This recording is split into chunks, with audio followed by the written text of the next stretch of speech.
আমি প্রমাণ দিয়ে দেবো একটা একটা করে, যদি আপনাদের শোনার এনার্জি থাকে আমি তাহলে শোনাবো। এনার্জি আছে তো ভাই?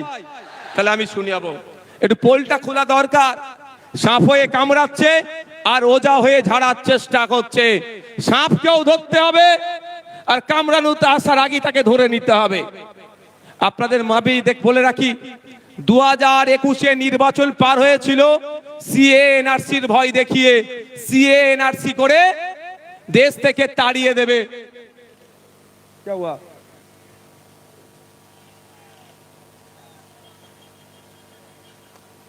সংগ্রামী যৌথ মঞ্চে যে মঞ্চ আছে তার উপরে ছেলেরা উঠে গেছে, না ভাই যাও ভাই, এই উপরে যারা উঠেছো না ভাই যাও, একদম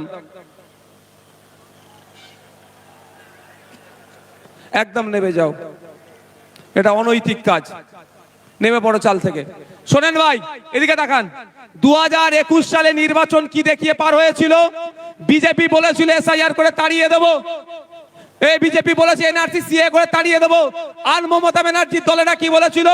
যে তাড়াতে পারবে না, আমরা আছি।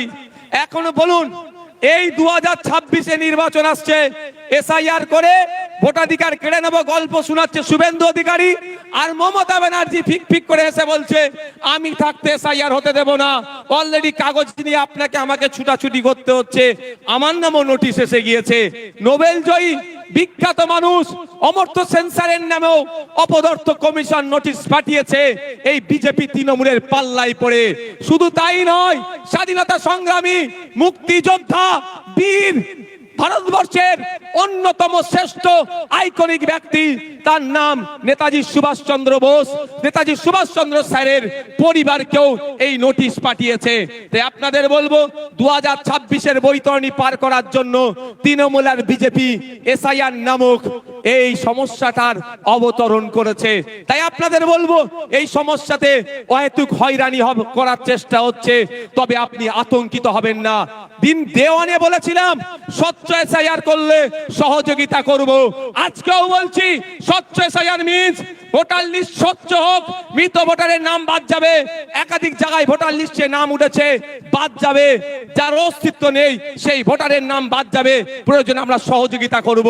কিন্তু স্বচ্ছতার নামে নির্বাচন কমিশন যে অহেতুক হয়রানি করছে এর জবাব দেওয়ার জন্য প্রশ্ন করেছিলাম আমরা নির্বাচন কমিশনে।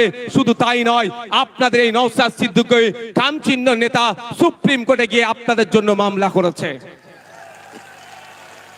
আপনাদের বলে রাখি, দুটো কাজ এই মুহূর্তে মমতা ব্যানার্জি যদি করে, দুটো কাজ যদি এই মুহূর্তে মমতা ব্যানার্জি করে, হয়রানিও বন্ধ হবে, আতঙ্কিত হবেন না। দুটো কাজ কি কি বলে দিচ্ছি, শর্ট টাইম, আমি বেশিক্ষণ বলবো না, বলেছি আপনাদের।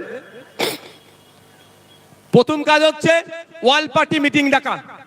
মমতা ব্যানার্জি ওয়াল পার্টি মিটিং ডাকুক, সমস্ত রাজনৈতিক দলের নেতাদেরকে ডাকুক। যেই পরিস্থিতি বাংলার স্বাধীনতা সংগ্রামী পরিবার থেকে শুরু করে, পীর পরিবার থেকে শুরু করে, বিভিন্ন ধর্মীয় পরিবার থেকে শুরু করে, বিভিন্ন যাদের সামাজিক প্রভাব প্রতিপত্তি আছে, সব সমেত সাধারণ মানুষদেরকে অহেতুক হয়রানি হচ্ছে, এই হয়রানি বন্ধ আমাদের করতে হবে। অল পার্টি মিটিং ডাকা দরকার।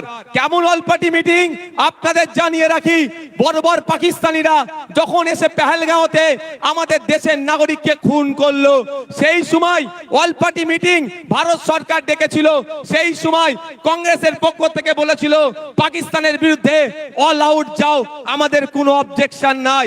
আজকে মমতা ব্যানার্জি যদি অল পার্টি মিটিং ডাকে, মমতা ব্যানার্জি ডাকে কেউ আসুক আর নাই আসুক, ইন্ডিয়ান সেকুলার ফ্রন্ট যাবে বাংলার নাগরিকদের সাথে, সেখানে গিয়ে বলবে স্বচ্ছতার সাথে যে কাজ পশ্চিম বাংলা সরকার করতে চাই আমরা প্রস্তুত আছি বাংলার মানুষের জন্য, করবে।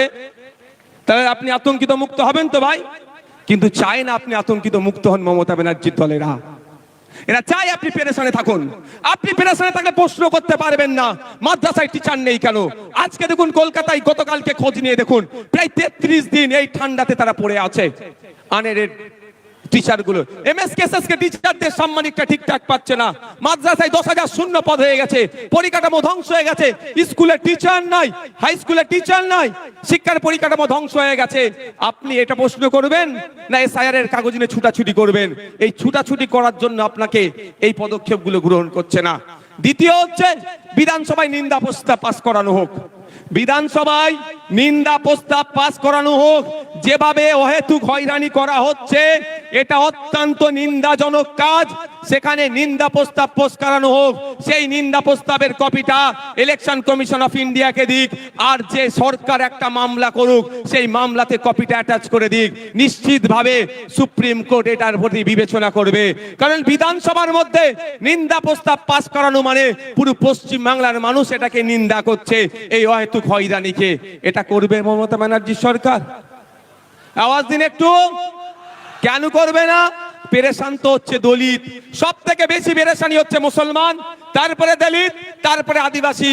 তাই মুসলমানকে তো বড় মানুষ মনে করে না, শুধু ভোটার মনে করে, আর ক্যাপটিভ ভোট ব্যাংক হিসাবে রাখতে চায়। তাই আপনাদের বলবো, দিকে দিকে আওয়াজ তুলতে হবে, বলতে হবে ইমিডিয়েট পশ্চিম বাংলা সরকারকে এ দুটো কাজ করা দরকার।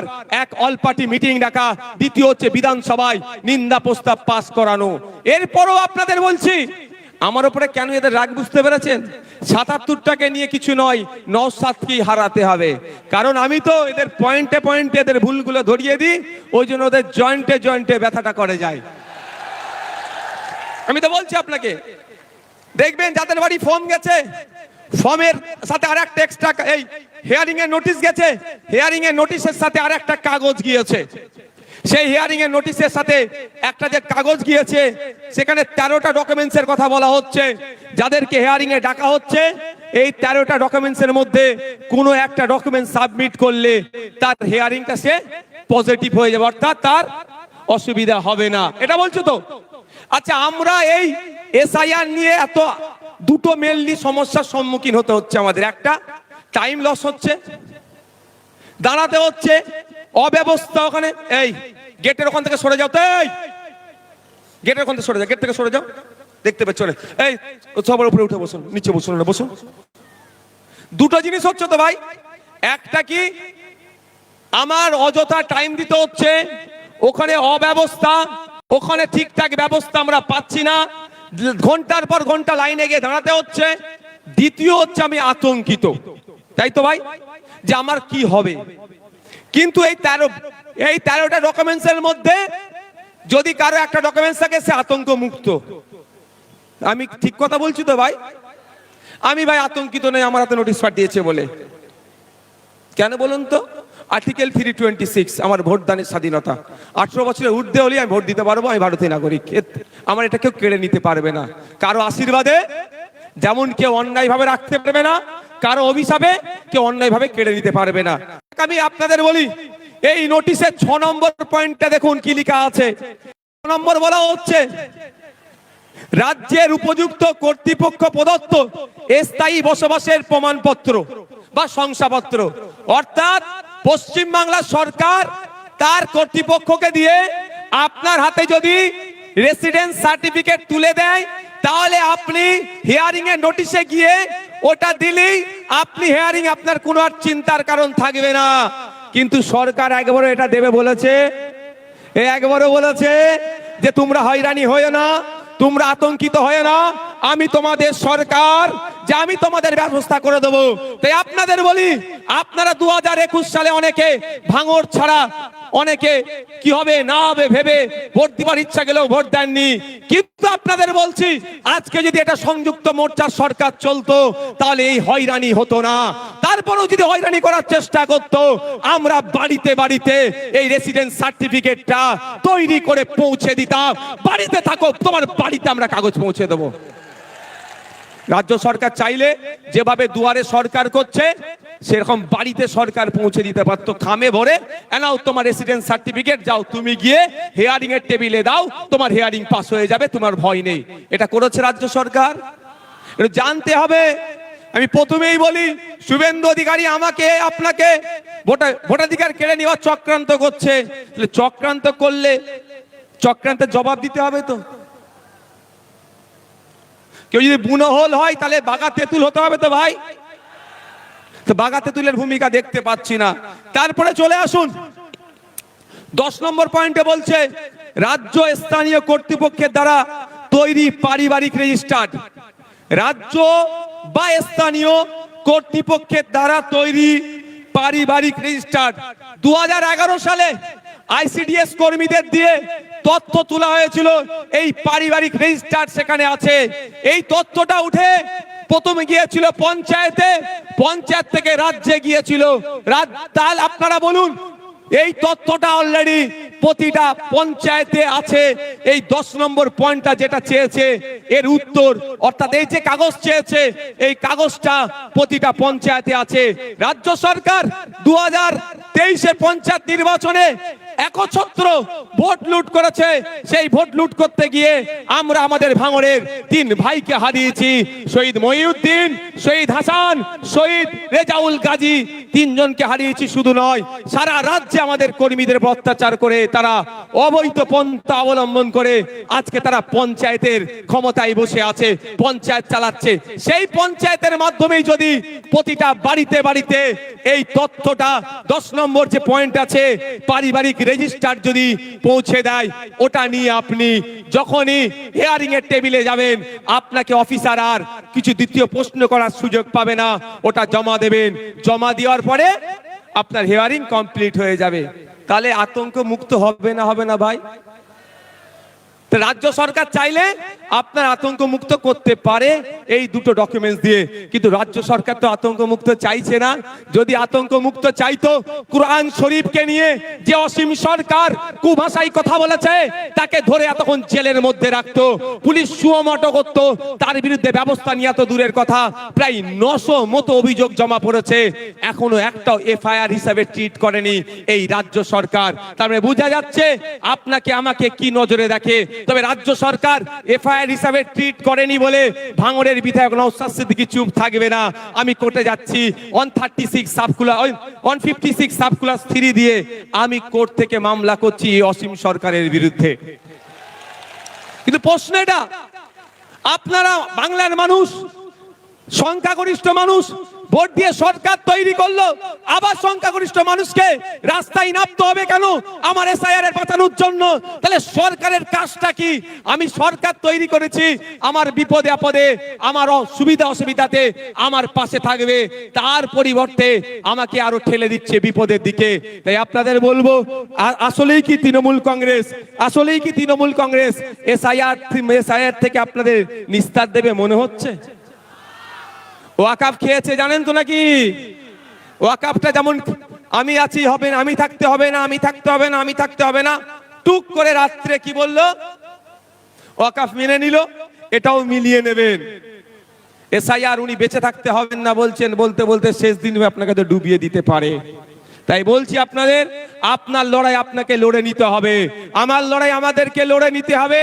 তাই ওদের কথা, মমতা ব্যানার্জির কথাই ভরসা করে লাভ হবে না, আমাদেরকে আওয়াজ তুলতে হবে যে ইমিডিয়েট যে পঞ্চায়েতে পারিবারিক রেজিস্টার যে সার্টিফিকেট আছে সেইগুলো যাদের নামে হিয়ারিং এসছে, তাই hearing already supreme court order দিয়েছে, যাদেরকে হিয়ারিং ইস্যু করা হচ্ছে তাদের লিস্ট কি করো, পাবলিশ করো।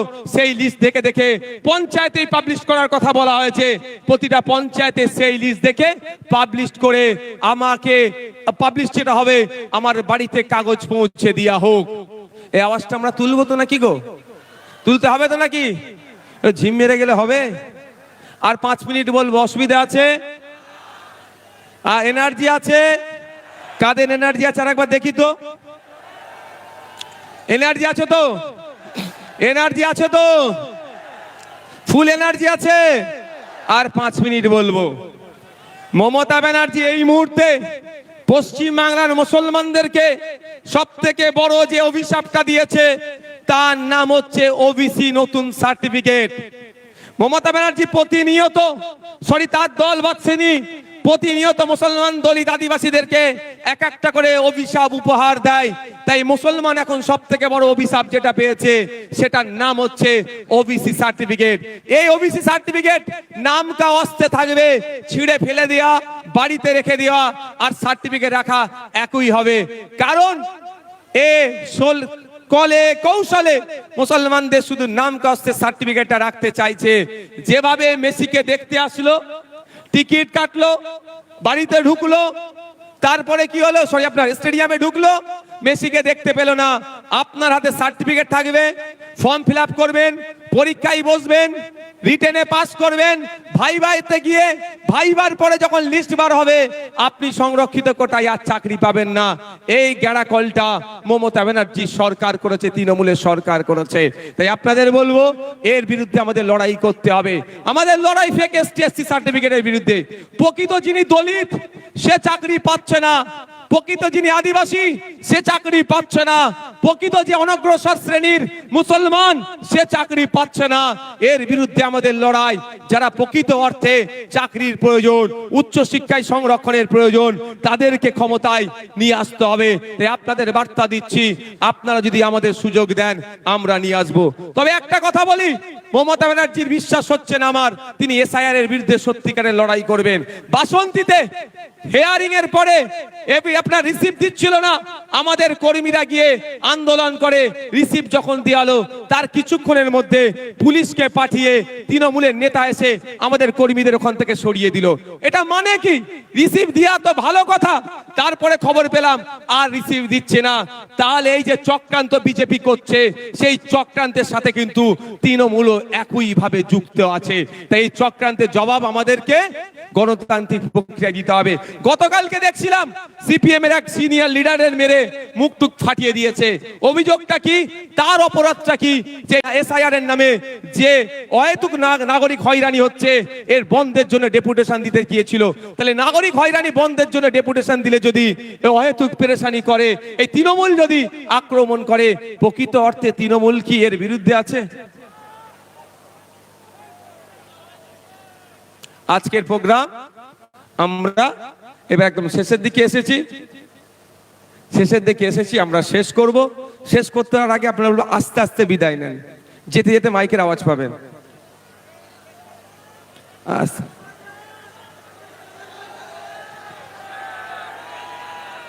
আস্তে আস্তে বিদায় নেন।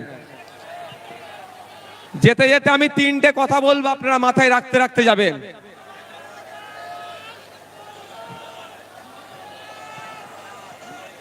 তিনটে কথা বলবো, মাথায় রাখতে রাখতে যাবেন। প্রথম কথা, আমি আবারও বলছি, প্রতিটা স্টেজ থেকে বলছি, আজকেও বলছি, আপনার ছেলে মেয়েগুলোকে উচ্চ শিক্ষায় শিক্ষিত করুন। বাইট উধার দেন, ইধার নেই, সব বাইরে যাবে, সব ওই পারে, এখানে কেউ আসবে না, বাইট এখানে না। প্রতিটা ছেলে মেয়েকে উচ্চ শিক্ষায় শিক্ষিত করুন।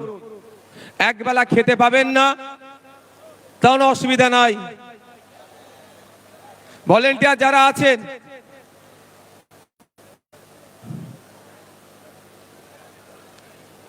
উচ্চ শিক্ষায় শিক্ষিত করুন। দ্বিতীয় কথা, ভাই শুনো না, এর মধ্যে কোনো ইন্টারভিউ দেবো না দাদা আমার। দ্বিতীয় কথা, রাজনৈতিক সৌজন্যতা বজায় রাখবেন। রাজনীতির জন্য মারামারি হানাহানিতে জড়াবেন না। তৃতীয় কথা, ল অ্যান্ড অর্ডার হাতে তুলে নেবেন না। Law and order situation create হোক এই কাজ করবেন না। প্রশাসনকে আপনারা সহযোগিতা করবেন। আর একটা কথা বলবো, আপনারা কি শুনতে প্রস্তুত আছেন? একটু হাত তুলুন তো যারা শুনবেন। একটা চ্যালেঞ্জ এখান থেকে দিয়ে রাখছি, তৃণমূলের বন্ধুরা আইএসএফ এর সাথে রাজনৈতিক ভাবে পেরে উঠতে পারছে না। আইএসএফ এর বিশ্বজিৎ দা, শামসুর আলী মল্লিক, তাপস দা, নাসিরউদ্দিন মীর সাহেব থেকে শুরু করে, লক্ষ্মীকান্ত হাসদা থেকে শুরু করে, কুতুব ভাই থেকে শুরু করে, আর জামির ভাই থেকে শুরু করে, সাবির দা থেকে শুরু করে, যে নেতৃত্ব আছে এবং বুথ লেভেল পর্যন্ত যে নেতৃত্বরা আছে, তাদের সাথে যুক্তি তর্কে পেরে উঠতে পারছে না। তারা বলছে যে ভোট কেটে নাকি বিজেপি লিখবেন, আইএসএফ যেখানে যেখানে প্রার্থী দেবে ভোট কেটে যদি বিজেপির দায়ভার আইএসএফ নেবে, তৃণমূল যা শাস্তি দেবে মাথা পেতে মেনে নেবে। আর সে এগ্রিমেন্ট পেপারে মমতা ব্যানার্জিকে লিখে সই করতে হবে, তৃণমূল যেখানে যেখানে প্রার্থী দেবে ভোট কেটে যদি বিজেপি আসে তার দায়ভার তৃণমূলের উপরে বর্তাবে। আর আইএসএফ যা শাস্তি দেবে গণতান্ত্রিক প্রক্রিয়ায় তৃণমূলকে মেনে নিতে হবে। এই চ্যালেঞ্জটা আজকে শহীদ মিনার ময়দান থেকে দিয়ে রাখলাম। তাহলে বোঝা যাবে বিজেপিকে আটকানোর জন্য কে কারা ফোরফ্রন্টে এসে এগিয়ে এসে লড়াই করছে।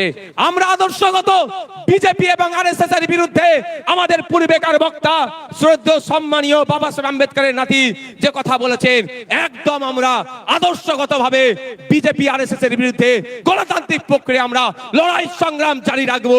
কিন্তু বাংলাতে এই বিজেপিকে যারা জায়গা করে দিচ্ছে, যেই তৃণমূল ফ্রন্টে এসে লড়াই করছে, তাদের বিরুদ্ধেও কোনো অংশে লড়াই জারি কম আমরা রাখবো না। ধন্যবাদ সকলকে। আস্তে আস্তে বিদায় নিন আপনারা। অনুরোধ করব যেভাবে শৃঙ্খলার সাথে আপনারা এসেছেন একইভাবে শৃঙ্খলার সাথে আপনারা যাবেন।